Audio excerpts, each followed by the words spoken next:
Welcome to Luca and Miguel. Enjoy the video. In this video, I will explain how to unlock your Ford Explorer with a dead battery.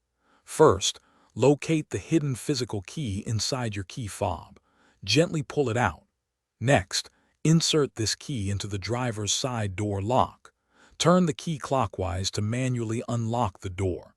This simple step gets you inside without needing any power from the vehicle's battery. Now that you are inside, the next step is to open the hood.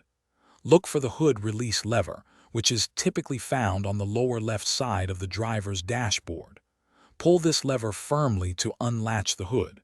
You will hear a click, indicating the hood is now partially open and ready to be fully lifted. With the hood open, you need to locate the jump start terminals.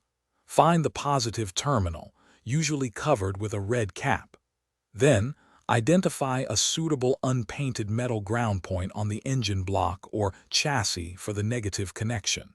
Make sure both points are clean and that your jumper cable connections will be secure. To jump start, connect the positive jumper cable to the dead battery's positive terminal, then to the good battery's positive terminal.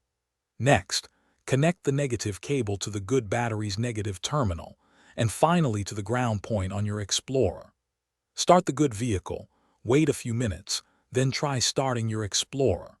Remember to check the description for the link to Little Trees, Black Ice, and other great deals to keep your car smelling fresh.